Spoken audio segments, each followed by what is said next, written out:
बोले सदगुरुदेव की साहब। कहे कबीर सुनो गुसाई, सकल मता तुम कहा समझाई। वर्ण भेद कहो बहुवाणी, सर्व ज्ञान तुम कहो बखानी। सबका सार कहो समझाई,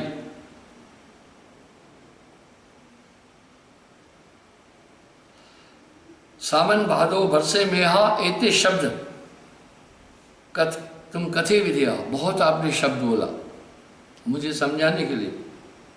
बहुत अगम है मता तुम्हारा, कह लग गंभ करे संसारा। नरते ही कुछ गंभ न जाने, जो कुछ सुने सोई अनमाने।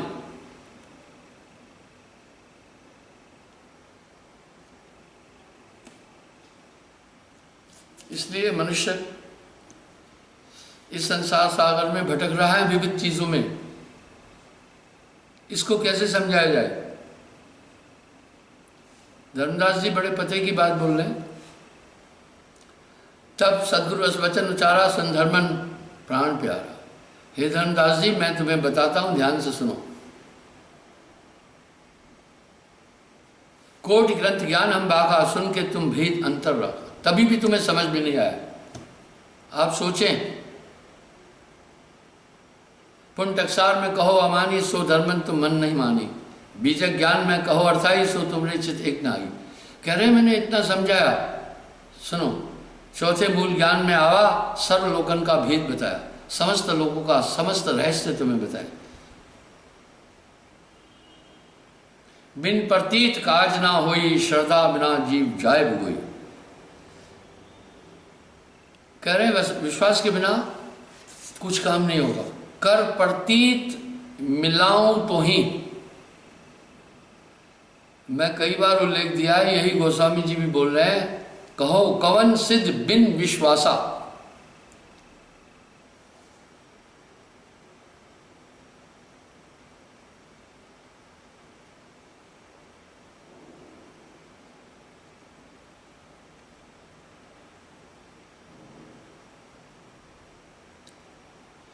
धर्मदास विनती, अंसारी साहिब विनती सुनो। हमारे सकल भेद गुरु कहो बुझाई, जाते संशय सब मिट जाए। मेरी संशय पूरे खत्म करो।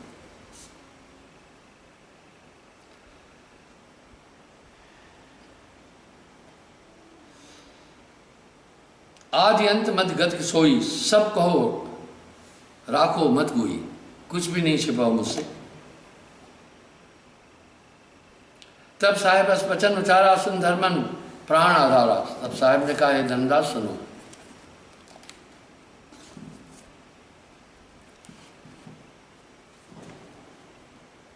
आदि अंत नहीं कोई वासा, आप ही आप कीन प्रकाशा।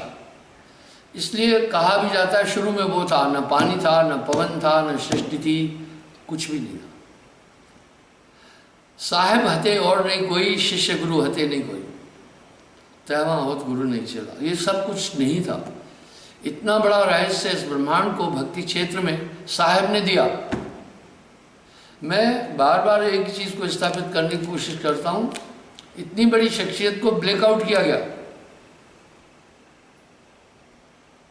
नहीं तब ब्रह्मा वेद निशानी, नहीं तब शिव की उत्पत्ति नहीं थे।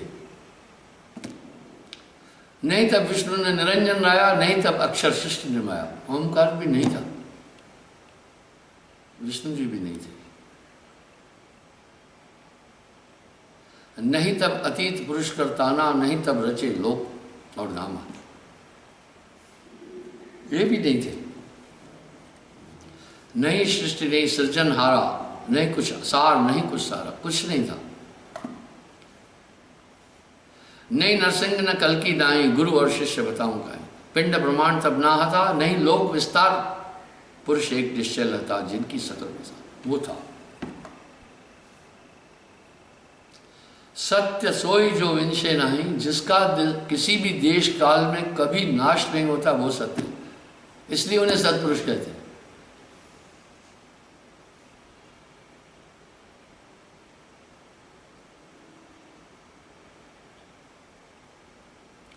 सुन सदगुरु विनती चितलाई, तुम गुरु सदा गुरु रूप सदा सुखताई।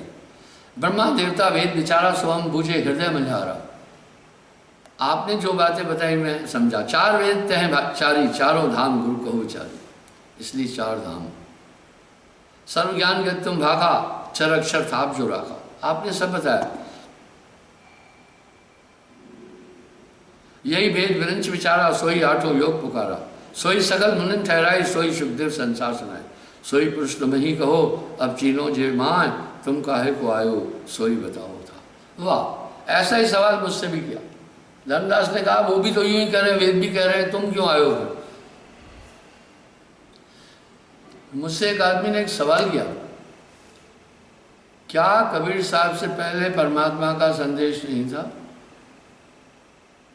आप अकेले कबीर को लेकर चलते हैं। हमारे ऋषि मुनि पीर पैगंबर हुए, उन्होंने रहस्य बोले, प्राचीन हुए, कबीर साहब से पहले हुए। सवाल बड़ा जटिल था। मैंने कहा हाँ हुए, सब निरंजन तक बोले, आगे कोई नहीं भेद न जाना। साहब वहां से आगे का भेद लाए। दूसरा मेरा ये तर्क है कि साहब मात गर्भ में नहीं आए और दुनिया को दिखा के गए, क्या यू नॉट बॉडी, और जब दुनिया से गए लाखों लोगों के सामने शरीर छोड़कर पुष्प बनाया। उसका प्रतीक आज भी मगहर में है।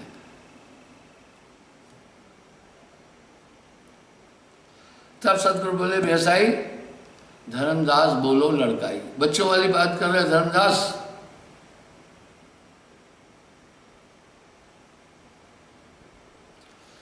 जो कुछ और ब्रंच विचारा, सबकी गतिमति कहो निर्धार।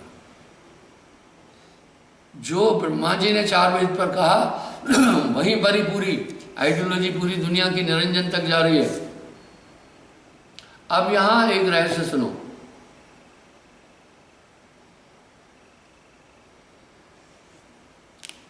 ब्रह्मा जी ने वेद सुना और वेद कहे मैं भेद न जाना, थका विचारा विचारा। इसी तरह हजरत मोहम्मद साहब ने भी वो आकाशवाणी सुनी। इसलिए वो मुस्लिम लोग कह रहे हैं कि जो कुछ भी कुरान शरीफ में है वो सब खुदा के आदेश है। इसी तरह हम लोग भी कह रहे हैं वेद में जो कुछ है वो सब ईश्वरीय संदेश है। मैं एक मौलवी से पूछा, मोहम्मद साहब महराज से जब खुदा के पास पहुंचे, मैं किसी धर्म को क्रिटिसाइज नहीं कर रहा हूं, क्या खुदा और मोहम्मद साहब आमने सामने थे? बोलता नहीं, बीच में एक पर्दा था। कहे कभी कैसा पर्दा पोसी? मैं पूछता हूं पर्दा कौन सा था? भाई पर्दा था बोला जा रहा है, नायलॉन का था, कॉटन का था, लकड़ी का था, किस चीज का था? यहां जवाब नहीं मिलता है। दरअसल शून्य में निरंजन रहता है, निराकार। अब यहां साहब पुष्टि कर रहे हैं, कहूं बहु बुझाए देवे गुप्त भयो पुनताएं, शून्य निवास कीनो भेद लय को ताएं को।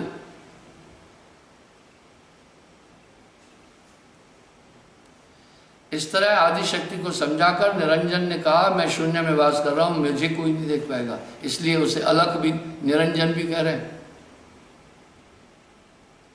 गुप्त भयो उपन संग सबके मन निरंजन जानी। मन ही निरंजन, मन ही ओंकार, मन ही है करतारा। इसी निराकार को संसार के सभी धर्म मान रहे हैं। सच ये है कि जितने मजहब हैं सब वेद से उत्पन्न हुए। इसलिए वेद आदि ग्रंथ है, पर वो निरंजन तक कहते हैं निराकार ते वेद आदि भेद जाने नहीं, पंडित करत उच्छेद वेद बते सब जग चले। इसलिए वो निराकार तक जा रहा है। इसलिए ईसाई भी कह रहे हैं मेरा आकाशी पिता। इसलिए इस पृथ्वी पर रहने वाले लोग अंतोगत्वा वहां तक गए।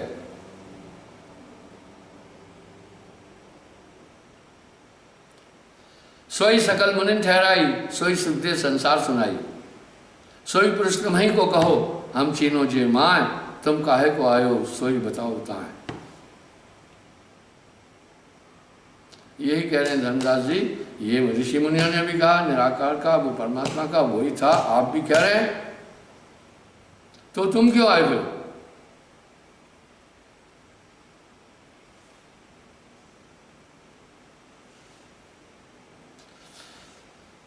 जो कुछ और ब्रंच विचारा, सबकी गत मत कहूं निर्धारा।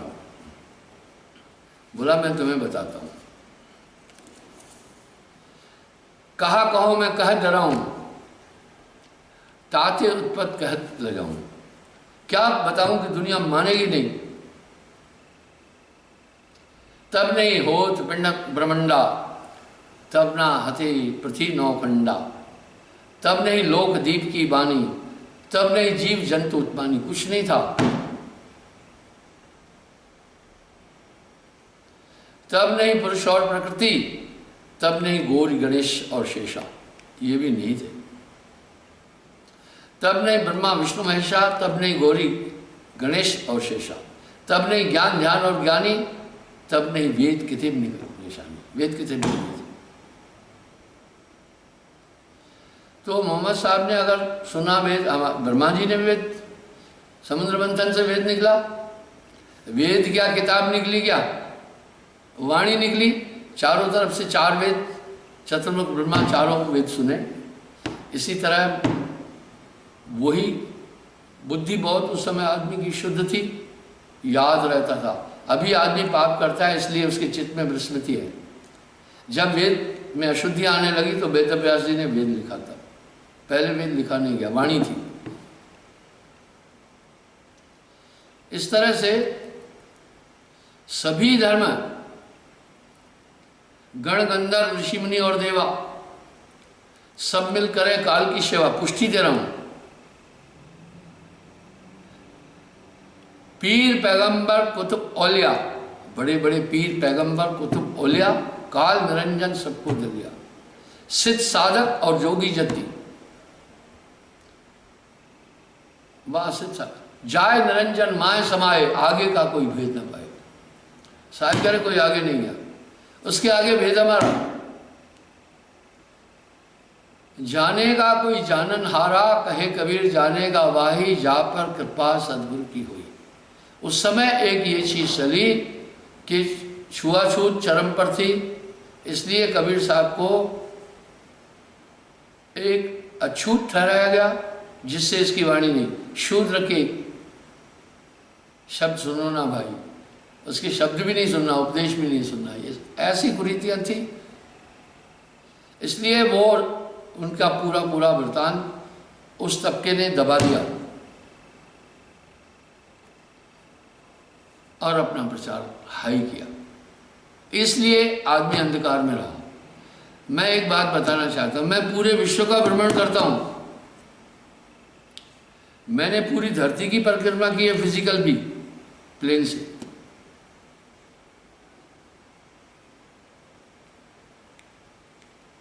आप विश्वास करना, विश्व के हर देश में भारतीय है और चाइनीज है।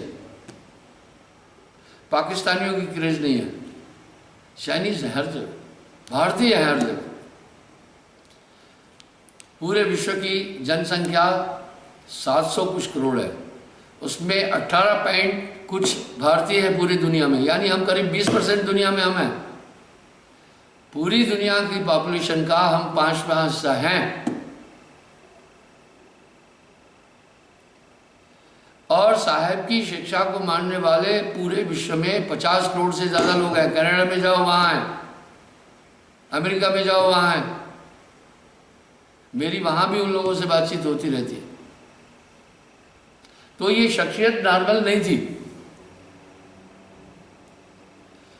आज जितने भी मतांतर चल रहे हैं, अगर उनको आप मथेंगे तो अंदर से कबीर साहब पक्का निकलेगा। पर वो उनका जिक्र नहीं कर रहे। कुछ कुछ पंथ जो काल का देश, दयाल का देश कह रहे हैं, पूरी पूरी आइडियोलॉजी कबीर साहब की है। कौन से देश की फिर आप बात कर रहे हैं? लेकिन उन्होंने लोगों अपने अपने लटकाए हैं। कबीर का अगर जिक्र करेंगे तो सवर्ण बिरादरी नहीं आएगी, इसलिए टुकड़ों में उन्होंने कबीर साहब की वाणियों को रूपांतरित किया, उनको बदला, दूसरे अलंकार में अलंकृत किया।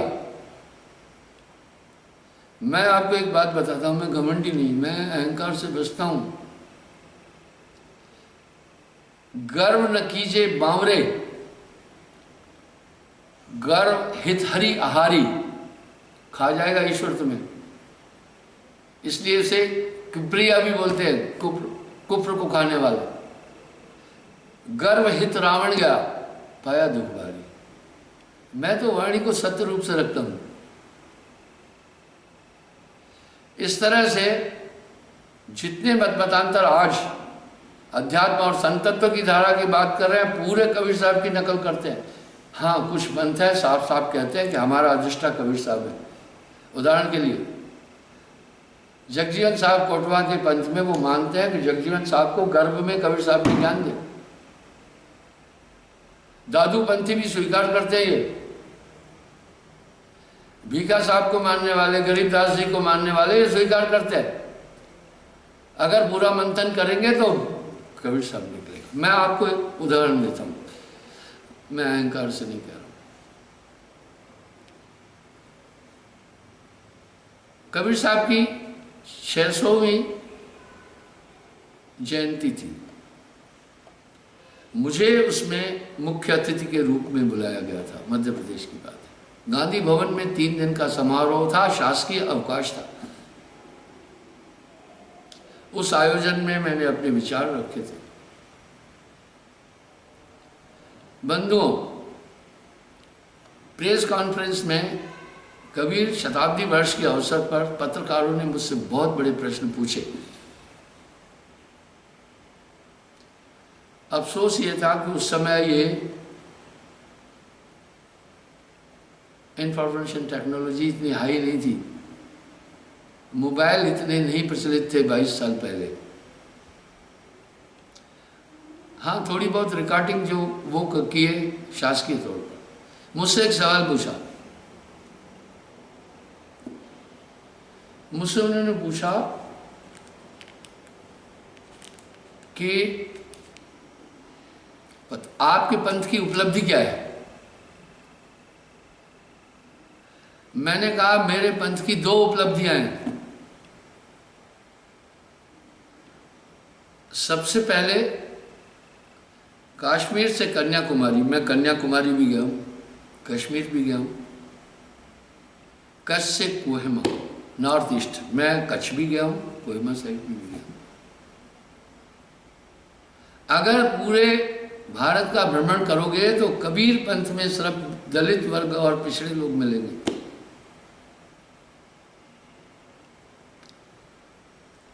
सवर्ण बिरादरी नहीं मिलेगी। इसलिए संतत्व की धारा में भी आप देखेंगे तो पिछड़ा वर्ग और दलित वर्ग ज्यादा है।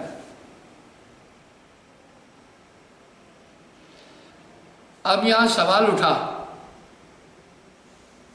क्या दलित लोगों ने कबीर साहब की शिक्षा को अच्छी तरह समझा, बाकी ने नहीं समझा? नहीं, ऐसा नहीं है। उस समय पिछड़े और दलित वर्ग को मंदिरों में जाना वर्जित था। मैं आपको अपने समय की बात बताता हूं।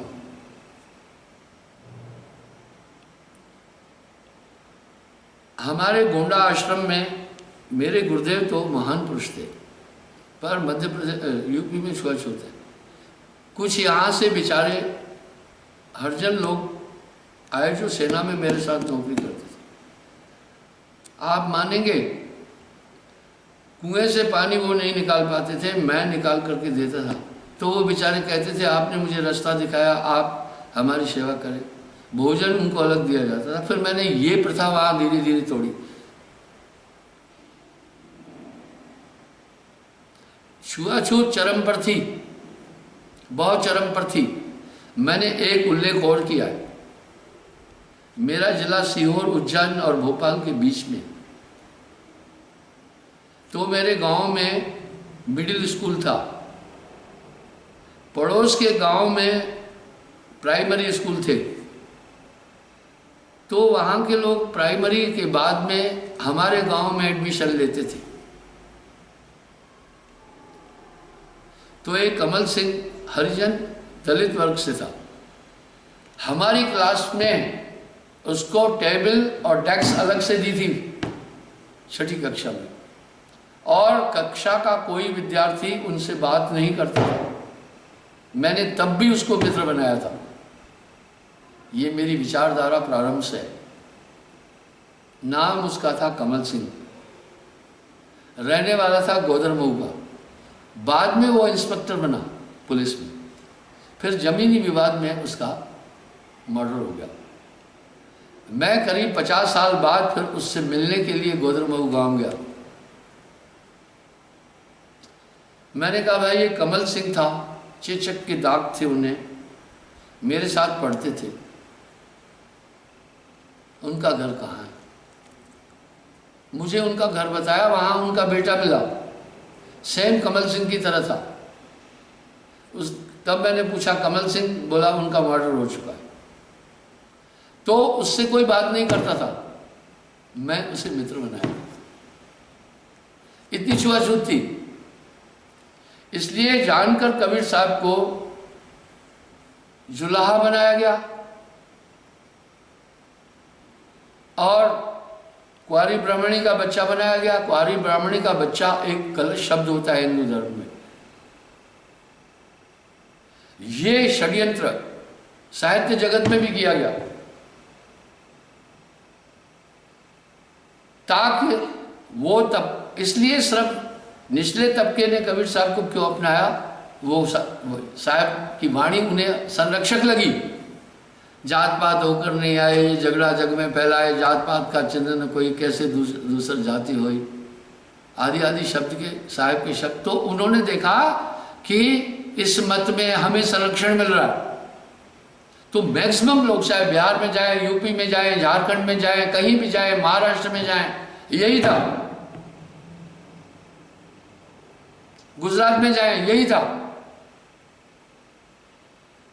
अभी तो पूरे भारतवर्ष में मेरे 220 आश्रम है, हर देश की राजधानी में जाता हूं। मैंने उसको बड़े प्यार से बताया, मैंने ये मिथक तोड़ दिया।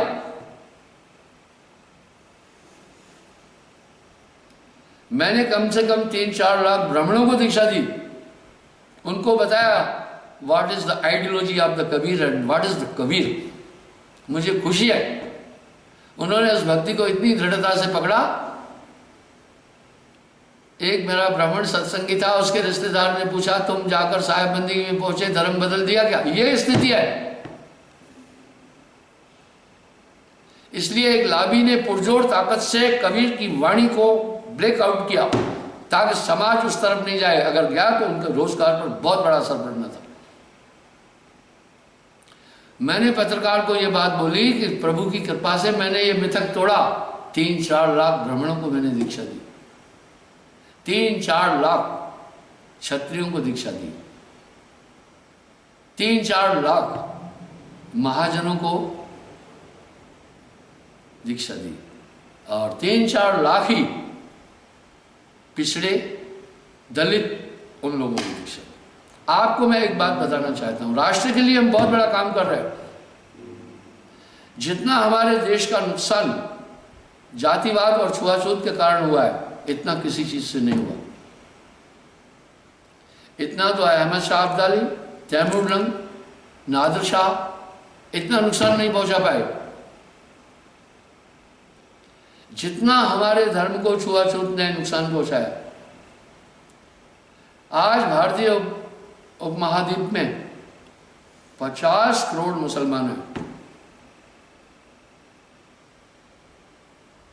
थोड़ा सा पीछे जाओ, 1600 साल पहले कोई नहीं। क्यों? इस धर्म से जिनको हमने प्यार नहीं दिया, वो निचले छोटे तबके के लोग, कोई बुद्ध धर्म को अपनाया, कोई इस्लाम को अपनाया, कोई ईसाइयत को अपनाया, कुछ सिख बने, इस तरह विघटन हुआ। हम राष्ट्र के लिए बहुत बड़ा काम कर रहे हैं। हम हैं राष्ट्र। मैं संस्कृति और राष्ट्र को समझता हूं। जो मुझसे अभी दीक्षा ले रहे हैं, चाहे किसी भी वर्ग का, वो धर्म नहीं बदलने वाला। मैं एक बात अक्सर कहता हूं, ये मेरा अहंकार नहीं है। मैंने हजारों ईसाइयों को इस संस्कृति में लाया। जो दीक्षा लेता है उसको बोलता हूं साथ में, सत्य बोलना, यही हमारी संस्कृति है। अहिंसा परमो धर्म, सत्य में विजयते। मांस नहीं खाना, पर स्त्री गमन न करना, तीसरा। चौथा, नशा कोई नहीं करना। पांचवा, चोरी न करना। छठा, परिस्त्री गमन न करना। पांचवा, परिस्त्री गमन। छठा, जुआ न खेलना। सातवां, हक की कमाई करना। जो इन नियमों का फॉलो कर रहा है, हमारी संस्कृति में है वो। इस तरह मैंने मुसलमानों को भी दीक्षा दी, वो ये 10,000 सिखों को भी दीक्षा दी। मैं राष्ट्रवादी हूँ, मैं किसी राजनीति से नहीं जुड़ा हूँ, बार बार बोलता हूँ। वो अलग क्षेत्र है, राजनीति के खिलाफ नहीं हूँ। कुछ महान भाव जो राजनीति से जुड़े और अध्यात्म लेके चले, बैठे जेल में चक्कियां पीस रहे हैं, ठीक है।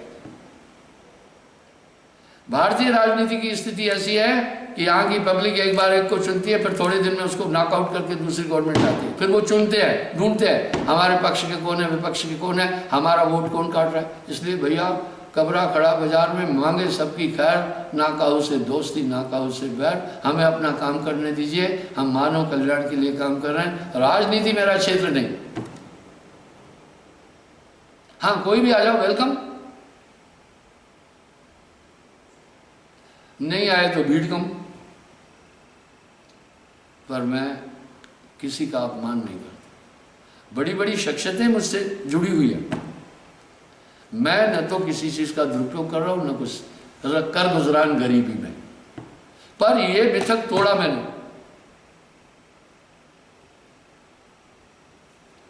इस मिथक को तोड़ दिया। मैं सवर्ण लाभी को समझा ले गया।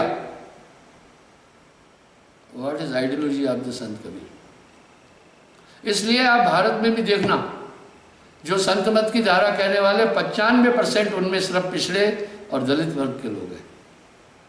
यहां आकर देखना, यहां बात हो रही है।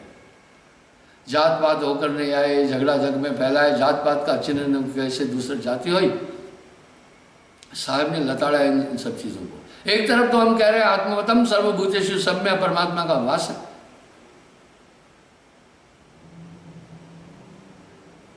अब मैं छुआछूत के लिए पूछता हूं तो उसका मुझे जवाब भी नहीं मिलता है। इतना अंतर हम इंसान से इंसान का क्यों रखते हैं। मैं अपने घर की बात बताऊं। एक बार एक बूढ़ा, मेरा घर ऐसा था, वहां से दूसरे गांव के लिए रास्ता जाता था। एक बूढ़ा मेरे पास आया, गर्मी का मौसम था, बोला बेटे पानी पिलाओ। मैं छोटा सा था उस समय, पीतल और तांबे के गिलास होते थे। ये करीब मैं 65 साल पुरानी बात बता रहा हूँ। आपने छुआछूत उतनी अच्छी नहीं देखी, मैं गांव में था, मुझे पता था। हरिजनों के बच्चों के साथ हम खेलने जाते थे, मार पड़ती थी। बच्चों को तो पता ही नहीं। सुनिए, बोला बेटा पानी पिलाना। उस समय क्या करते थे, छोटी बिरादरी वाले को पानी पिलाना है तो चुल्लू में ऊपर से लोटे से डालो, पी लेगा। आपके कुएं से भी नहीं निकाल सकता था पानी। मैं बालक था, गिलास में ठंडा पानी लेकर बाबा को पिलाया, बूढ़े को। वो बड़ा खुश हुआ। जब जाने लगा, मैं वापस आया गिलास लेकर। मेरी माँ ने मेरे हाथ से गिलास छीना, दूर फेंका, एक तमाचा इतना खींचकर मेरे मुंह में दिया। मैं हैरान हो गया।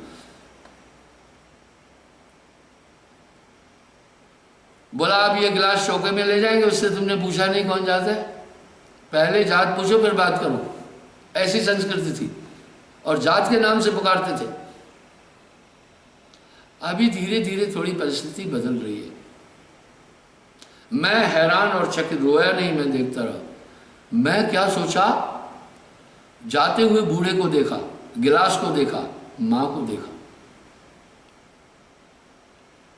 मैं क्या सोचा, कुत्ता कभी कभी हंडी में मुंह डालता है। माँ ने हंडी नहीं फेंकी, कभी कभी बाल्टी में भी मुंह डाल देता है अगर क्या अचानक कहीं से। माँ ने कभी बाल्टी नहीं फेंकी। कभी कभी कौआ आता है, कौआ हमारे क्या नहीं खाता है, सब कुछ गंद खाता है। माँ ने कुछ नहीं फेंका। क्या है ये? कौन सी बड़ी खता हुई मुझसे? ये उस नन्हेपन में विचार कौंधा मेरे अंदर, ये संस्कार होते हैं। अब सवाल उठा, छुआछूत पर तर्क क्या है? जब कुत्तों से इतनी नफरत नहीं है, जानवरों से इतनी नफरत नहीं है, पशुओं से इतनी नफरत नहीं है, इंसान से इंसान की इतनी नफरत क्यों है? ये कैसी छुआछूत है? महात्मा गांधी ने ठीक कहा, untouchability is a crime against humanity. खैर हम आगे चलते हैं। मैं तो कहता Mahatma Gandhi was dedicate follower of the Kabir Sahab. अगर आपका पूरा मंथन करेंगे गांधी जी को तो उसमें कबीर साहब निकल आएगा। कबीर चौरा पर भी जाकर देखना, महात्मा गांधी की मां डेडिकेट साहब की फॉलोअर थी।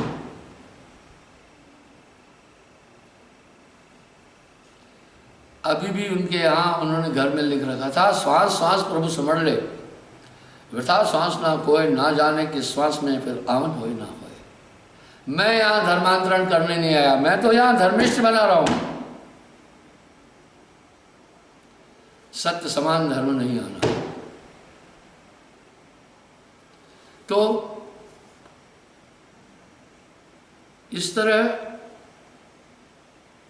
अब यहाँ साहब कह रहे जात पात का चिन्ह न कोई, कैसे दूसरी जाति हुई, जात पात होकर नहीं आए, ये झगड़ा जग में फैला है।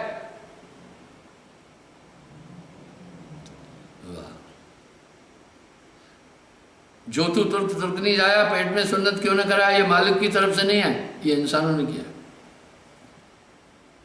बड़ी अच्छी बात है। अभी भी यूरोप में, अमेरिका में, ब्रिटेन में एक प्रथा है, वहां बड़े जात कोई नहीं। जो बड़े का काम करता है उसको कारपेंटर कहते हैं, मिस्त्री का काम कर रहा है उसको मेसर कहते हैं, धोबी का काम करता है उसको वॉशरमैन कहते हैं, जो स्वीपिंग का काम करता है उसको स्वीपर कहते हैं। कोई जात नहीं है वहां। जो प्रजापति का काम करते हैं, घड़े वगैरह का, उसको प्रजापति कहते हैं। बरादरी नहीं है उनकी, बीइंग क्रिश्चियंस। तो इस तरह से हम भारत में रहने वाले सब हिंदू हैं। इकबाल कवि ने तभी तो कहा, हिंदू है हम, वतन है हिंदुस्तान हमारा। अरे गुजरात में रहने वाले सब गुजराती हैं कि नहीं? पंजाब में रहने वाले सब पंजाबी हैं कि नहीं? बंगाल में रहने वाले सब बंगाली हैं कि नहीं? इस हिंदुस्तान में रहने वाला हर एक हिंदू है। ये कैसा झगड़ा है फिर? ये सब पॉलिटिक्स है। तभी तो मैं राजनीति से बहुत दूर हूं। अच्छा है अभी तक तेरा कोई नाम नहीं है, दुनिया के किसी महजब से तेरा काम नहीं है। साहब ने दुनिया को बहुत बड़ा संदेश दिया। अब मैं जब पूछता हूं उत्तर नहीं मिलता है, आओ मैं उत्तर देता हूं छुआछूत क्यों। इसका उत्तर बड़े बड़ों से पूछा। एक पंडित जी ने थोड़ा सा इशारा किया था, पूरा नहीं। मान्यता यह है कि पिछले महान पापिष्ट कर्मों के कारण से आदमी को शूद्र वर्ण में जन्म मिलता है, ताकि वो ये एहसास करे, उसको एक उत्पीड़ना मिलती है। जिसके घोर पापिष्ट कर्म होते हैं वो उसको जन्म देते। और साहब अपनी वाणी में एक जगह इशारा कर रहे हैं, पर जब नाम मिल गया तो पूरे कर्म नष्ट हो जाते हैं। अब देखो साहब इशारा क्या कर रहे हैं, वो ध्यान से सुनेगा।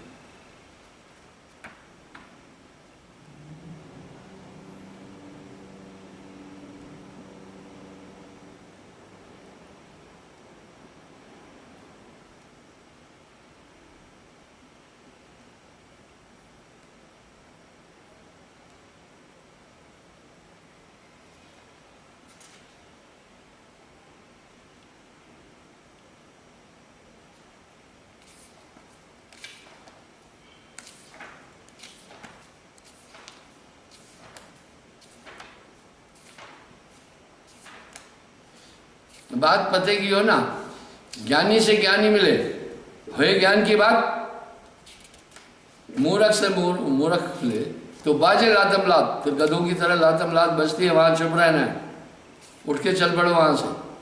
मूर्ख से क्या बोलिए, शट से कहाँ बसा है, पाहन में क्या मारिए, चोखा तेल नशा है। अब साहब भी क्या कह रहे हैं वो सुनो।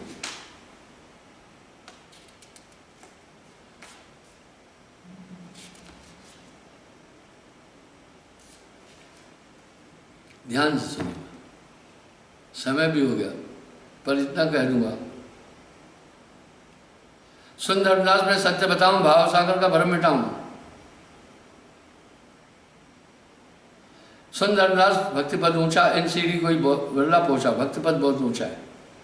योगी योग साधना करे, भवसागर से नहीं तरई, दान दे सोई फल पावे, भवसागर भुगतन को आए, तीर्थ नहाए जो कुछ होई, सो सब भाग सुनाऊं तेरी। बता रहे जन्म ले उज्जवल तन पाए, दान पुण्य तीर्थ व्रत करने से अगला जन्म ठीक मिलता है और उज्जवल तन मिलता है। संपत्ति हुए जग में पुनाए, ऊंचे घर में ले अवतारा, ब्राह्मण क्षत्रिय को व्यवहार। इसलिए उनको ये है कि हम पिछले जन्म में अच्छे कर्म किए, उसके प्रतिरूप में हमें ये देह मिली, कर्मानुकूल शरीर मिलता है। आइए, तो साहेब वाणी में कह रहे हैं, तब ने ज्ञान ध्यान और ज्ञानी, तब ने वेद किताब निशानी, तब ने गुरु सतगुरु की वाणी, तब ने सात समुद्र उत्पानी, तब ने सूरज शब्द बाबा, तब ने एक द्वय प्रभावा, पांच तत्व तब ना हते, न हते आठों धाम, नौ दाले तब ना हते, कहाँ लोग विश्राम। तब की बात कहूँ धर्मदासा, जब नहीं मैं पाताल आकाशा। यानी साहब ने इस संसार को एक बहुत बड़ा रहस्य आकर के दिया। तो बंधु, कल पुनः मैं यहीं से आगे बढ़ूंगा। ये मानव तन बड़ा दुर्लभ है। मैं यूं कह रहा हूं, जिस दिन नाम दे दिया उस दिन पूरे कर्म खत्म हो जाते हैं। नाम जो रत्ती है को, पाप जो कोटि हजार, सब झाड़ के छार करे पड़ी, जैसे चिंगी आग की पड़ी पुरानी घास।